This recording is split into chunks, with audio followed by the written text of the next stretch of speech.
सवाल का जवाब देते हुए कहता है, नहीं बिटुआ, यक्षिणी अब मर्दों को अपना शिकार नहीं बनाती। क्यों बाबा, क्या यक्षिणी यहाँ से चली गई है जो अब वो मर्दों को अपना शिकार नहीं बनाती है? वो बूढ़ा युग के पास जाते हुए कहता है, वो गई नहीं है, शांत हो गई है। शांत हो गई है मतलब ये कि आज से 13 साल पहले उस ग्रेवयार्ड कोठी में एक लेखक बाबू रहते थे। उन लेखक बाबू को ही उस यक्षिणी ने अपना आखिरी शिकार बनाया था। तुम्हें पता है, लेखक बाबू की किसी को लाश तक नहीं मिली थी, पर उनका कमरा पूरा खून से सना हुआ था। हर जगह खून ही खून था, दीवारों पर, किताबों पर, टेबल पर, हर जगह एक कोना ऐसा नहीं बचा था जहाँ पर खून ना हो। ये बात सुनकर युग डरा नहीं बल्कि उदास हो गया। अचानक से उसकी आंखों में नमी आ गई थी। बूढ़ा इस बात को भांप लेता है और युग के कंधों पर हाथ रखते हुए पूछता है, क्या हुआ बेटा? लेखक बाबू के बारे में सुनकर तुम्हारा चेहरा क्यों उतर गया? युग अपने दिल पर पत्थर रखते हुए कहता है, क्योंकि आप जिस लेखक बाबू की बात कर रहे हैं वो कोई और नहीं बल्कि मेरे पिता थे। क्या? इसका मतलब ये कि तुम वो लेखक बाबू के बेटे हो? हाँ, मैं उन्हीं का बेटा हूँ युग। बूढ़ा अपनी बात को आगे जारी रखते हुए कहता है, गांव वालों का कहना था कि उस यक्षिणी ने ही लेखक बाबू को मारा था। उसी दिन से उस ग्रेवयार्ड कोठी को बंद कर दिया गया और कोठी के बंद होने के साथ ही अमावस्या और पूर्णिमा की रात मर्दों के शिकार होने भी बंद हो गए। कुछ गांव वालों का तो ये तक कहना है कि शायद लेखक के साथ संभोग करके उस यक्षिणी की हवस मिट गई, इसलिए वो शांत हो गई। युग कुछ सोचते हुए कहता है, पर जब हवस मिट गई थी तो उस यक्षिणी ने मेरे पिता को क्यों मारा? और आपने कहा था कि संभोग करने के बाद यक्षिणी अपने शिकार के शरीर में से खून चूस लेती है, तो फिर मेरे पिता का खून कमरे में हर जगह कैसे फैला था? यक्षिणी ने उनका खून क्यों नहीं पिया? पता नहीं उसने लेखक बाबू का खून क्यों नहीं पिया। ये राज उनकी मौत के साथ ही ग्रेवयार्ड कोठी में दफन हो गया था।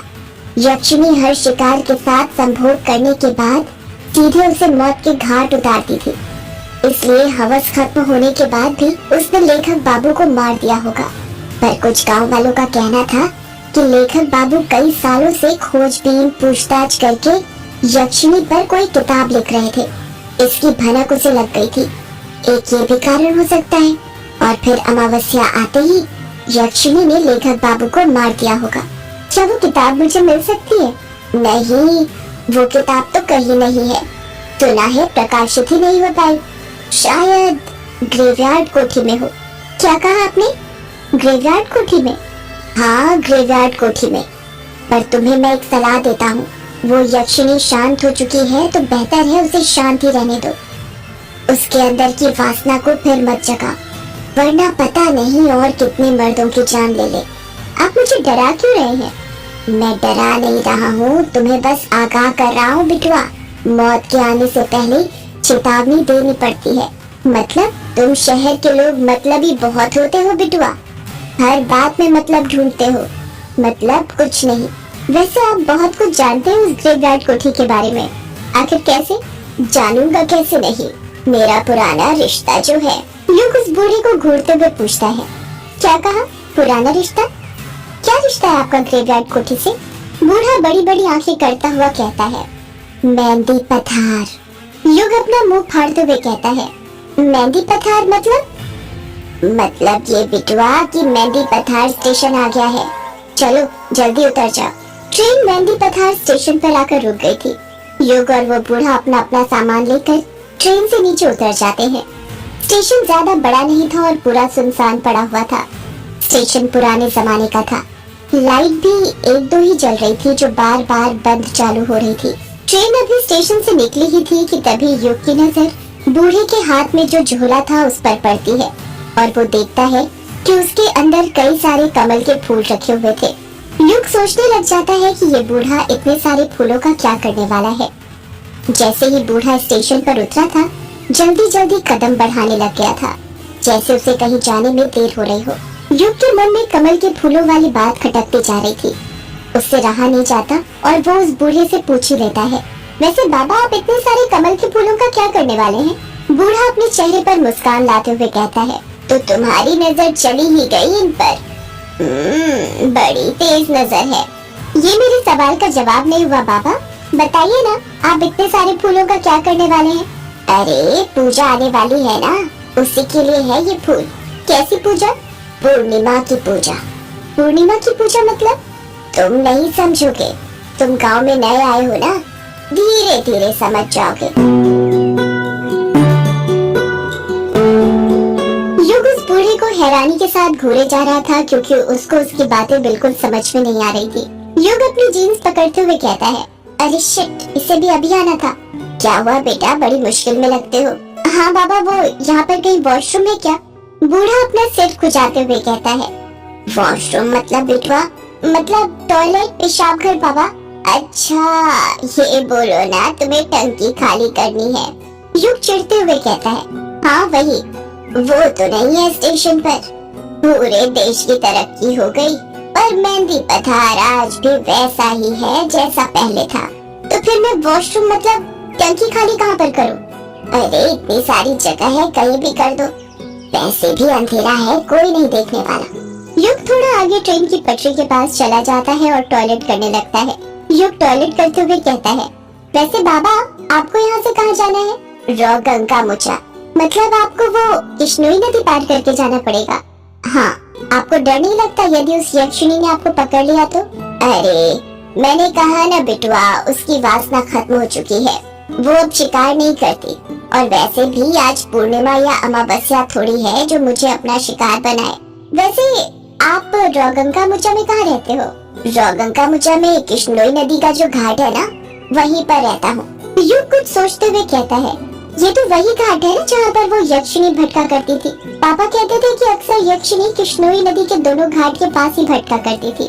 कोई जवाब नहीं आता है। युग फिर पूछता है, बताइए ना बाबा, आप चुप क्यों हो गए? बूढ़े का कुछ जवाब नहीं आ रहा था। युग सोचने लग जाता है कि बाबा कोई जवाब क्यों नहीं दे रहे। युग अपने पैंट की चेन बंद करता है और पीछे मुड़ने लग जाता है। जब वो पीछे मुड़ता है तो उसके रोंगटे खड़े हो जाते हैं। वो बूढ़ा अचानक से गायब हो गया था। युग की समझ में नहीं आ रहा था कि वो बूढ़ा इतनी जल्दी कहाँ जा सकता था। युग अपना बैग उठाकर स्टेशन पर उस बूढ़े को ढूंढने लग जाता है और वो बूढ़ा उसे कहीं पर भी नहीं मिलता है। युग हैरान था ये सोचकर कि वो बूढ़ा एकदम से कहाँ गायब हो गया था, पर थोड़ी ही देर बाद वो ये सोचकर संतुष्ट हो जाता है कि शायद वो बूढ़ा अकेले ही चला गया होगा। और अच्छा ही हुआ चला गया, वरना यक्षिणी के बारे में बातें करते वो खुद तो डरता, साथ में उसे भी डराता। युग स्टेशन से बाहर निकलता है तो देखता है कि स्टेशन के बाहर एक भी ऑटो रिक्शा वाला नहीं था। ये गांव में ना यही प्रॉब्लम होती है, टैक्सी नहीं मिलती। शहरों का विकास तो हो रहा है पर गांव आज भी गांव ही है, जरा सी तरक्की नहीं हुई यहाँ की। आज भी वैसे का वैसा है जैसा पहले था। इतना कहकर युग पैदल पैदल ही बंगला मुंडा गाँव जाने के लिए निकल जाता है। आधे एक घंटे में वो बंगला मुंडा गाँव पहुँच जाता है। बंगला मुंडा गांव पार करने के बाद काला झाड़ी जंगल पड़ता है, जिसको पार करने के बाद ही किश्नोई नदी आती है। और वहीं से थोड़ी दूर पर युग की ग्रेवयार्ड कोठी थी जहां पर युग को जाना था। युग ने बंगला मुंडा गांव तो पार कर लिया था पर काला झाड़ी जंगल के अंदर वो फंस गया था। किश्नोई नदी जाने का रास्ता वो भूल चुका था। काला झाड़ी जंगल में अंधेरा इतना ज्यादा था कि उसकी समझ ही नहीं आ रहा था कि कौन सा रास्ता कहाँ पर जाता है। युग जंगल के अंदर लगे बांस के पेड़ों को देखते हुए कहता है, अब क्या करूं? आगे का रास्ता तो भूल गया मैं। 2-3 राउंड मार लिए पर बार बार घूम फिर कर यहीं पर आकर रुक जाता हूँ। ये काली झाड़ी का जंगल तो पहेली बन गया है मेरे लिए। कुछ समझ नहीं आ रहा क्या करूँ। युग अपना मोबाइल निकालते हुए कहता है, यहाँ पर तो नेटवर्क भी नहीं आ रहा कि किसी को फोन करके बुला लूं। युग के आसपास साल और बांस के पेड़ लगे हुए थे। हवा के झोंके जब भी इन बांस के पेड़ों के बीच में से निकलते थे तो ऐसा लगता था जैसे आपस में कोई फुसफुसा रहा हो। मोबाइल की टॉर्च की रोशनी में युग को ज्यादा कुछ दिखाई नहीं दे रहा था। युग सोच ही रहा था कि वो क्या करे, कैसे इस जंगल में से निकले। तभी उसे किसी के कदमों की आहट सुनाई देती है। कदमों की आहट सुनकर युग सहम जाता है और सोचने लग जाता है, इतनी रात में इस जंगल में कौन होगा। युग डरने लग जाता है और सोचने लगता है कि कहीं यक्षिणी तो नहीं। पर फिर वो अपने दिल को तसल्ली देता है, नहीं, ये यक्षिणी वक्षिणी कुछ नहीं होती, सिर्फ कहानियां हैं जो मेरे पापा ने बनाई थी। कदमों की आहट धीरे धीरे तेज होती जा रही थी। ऐसा लग रहा था जैसे कोई युग के पास आ रहा हो। युग जमीन पर पड़ा बांस का टुकड़ा उठा लेता है और कदमों की आहट सुनने लगता है। तभी युग देखता है कि उसके बगल में जो बांस के पेड़ लगे हुए थे वो हिल रहे थे और आवाज उसी तरफ से आ रही थी। युग पूरी तरह तैयार हो गया था उस आहट का सामना करने के लिए। जैसे ही कदमों की आहट बंद होती है, युग की आंखें फटी की फटी रह जाती हैं। उसके हाथ से बांस का टुकड़ा अपने आप छूट जाता है और वो खुद डर के मारे झट से जमीन पर गिर जाता है। युग के सामने एक काला साया खड़ा हुआ था। युग डरते हुए अपना मोबाइल उठाता है और उसकी टॉर्च उस काले साए पर मारते हुए कहता है, कौन हो तुम? एक लड़के की आवाज सुनाई देती है, मैं अभिमन्यु। जब टॉर्च की रोशनी उस काले साए पर पड़ती है तो युग देखता है कि वो काला साया किसी और का नहीं बल्कि उसी की उम्र के एक लड़के का था, जिसके लंबे लंबे घुंघराले गर्दन तक बाल थे और उसने आंखों में बड़ा सा चश्मा पहना हुआ था। उस लड़के के हाथ में कोई डिवाइस था जिसे देखकर ऐसा लग रहा था जैसे कोई रीडिंग नापने वाला डिवाइस हो। अभिमन्यु युग की तरफ हाथ बढ़ाते हुए कहता है, उठ जाओ, नीचे क्यों लेटे हुए हो? युग अभिमन्यु का हाथ पकड़ते हुए कहता है, लेटा नहीं हूँ, तेरे कारण डर गया था। क्या कहा? मेरे कारण डर गया था? क्यों? तू डरपोक है क्या? क्या बोला तूने?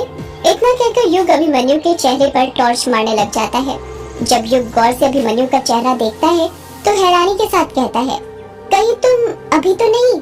युग अपनी बात पूरी करता उससे पहले ही अभिमन्यु भी युग की तरफ उंगली करते हुए कहता है, और तू युग है ना?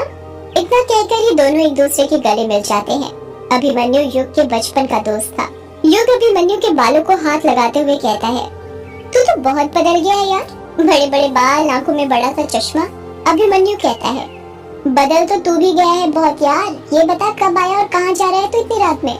बस आज ही आया, ये मान ले 1-2 घंटे पहले, और मैं तो अपने घर ग्रेवयार्ड कोठी जा रहा हूँ। तू बता, तू कहाँ जा रहा है इतने सुनसान जंगल में, वो भी इतनी रात में?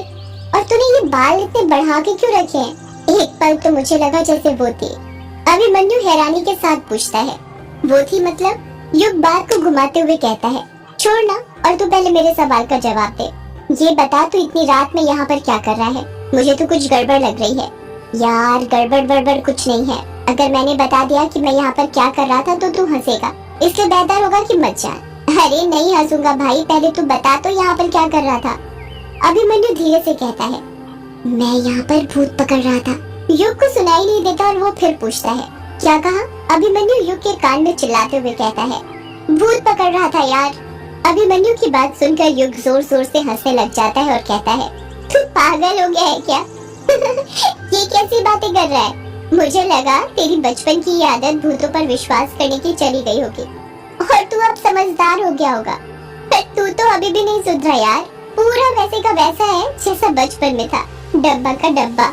अभिमन्यु नाराज होते हुए कहता है, मैंने कहा था ना तू हंसेगा, इसलिए नहीं बता रहा था। युग को गिल्टी फील होने लगती है और वो धीरे से कहता है, सॉरी यार, चल छोड़। ये बता, क्या करता है आजकल तू? मेरी गुवाहाटी में जॉब है, अभी छुट्टियां मनाने आया हूँ। गुवाहाटी में जॉब है, पर किस चीज की? अभी तो बताया। क्या बताया? भूत पकड़ने की। मैं एक सर्टिफाइड पैरानॉर्मल एक्टिविटी एक्सपर्ट हूँ। हम लोग भूत खोजने का काम करते हैं। अभिमन्यु की बात सुनकर युग अपनी हंसी रोक नहीं पा रहा था, वो हंसते जा रहा था। यार तू हंस क्या रहा है? हंस ले। जिनको कम नॉलेज होती है वो अक्सर अपने से ज्यादा नॉलेज वालों को पागल ही समझते हैं। शायद तुझे पता नहीं है, हमारे इंडिया में 10 सर्टिफाइड पैरानॉर्मल सोसाइटीज हैं जो भूत खोजने का काम करती हैं। मैं भी उसी सोसाइटी से सर्टिफाइड हूँ, समझा? युग हंसते हुए कहता है, फिर ये बता कि आज तक कोई भूत खोजा है या नहीं खोजा? अभी तक तो नहीं खोजा, पर जल्द खोज लूंगा। और वो कैसे? अभिमन्यु अपने हाथ का डिवाइस दिखाते हुए कहता है, इसकी मदद से। युग हैरानी के साथ पूछता है, ये क्या है? इसे इलेक्ट्रोमैग्नेटिक फील्ड मीटर कहते हैं। मतलब ये कि इस मीटर का इस्तेमाल एक टाइम के अंदर इलेक्ट्रोमैग्नेटिक फील्ड में होने वाले अंतर को जांचने के लिए किया जाता है। कहते हैं किसी जगह पर जब भूत प्रवेश करते हैं तो वहाँ की इलेक्ट्रोमैग्नेटिक फील्ड में बदलाव आता है। इस तरह भूतों का पता लगाया जाता है। इसमें एक अलग तरह का सेंसर भी लगा होता है जो बजता है और हमें बताता है कि हमारे आसपास कुछ अदृश्य शक्तियाँ हैं। युग कुछ बोलता उससे पहले ही वो इलेक्ट्रोमैग्नेटिक फील्ड मीटर बजने लग जाता है। युग हैरानी के साथ पूछता है, ये क्या हो रहा है? ये डिवाइस इतनी आवाज क्यों कर रहा है? अभिमन्यु अपने आसपास देखते हुए कहता है, ये संकेत है कि हमारे आसपास कुछ है। युग धीरे से कहता है, मतलब भूत?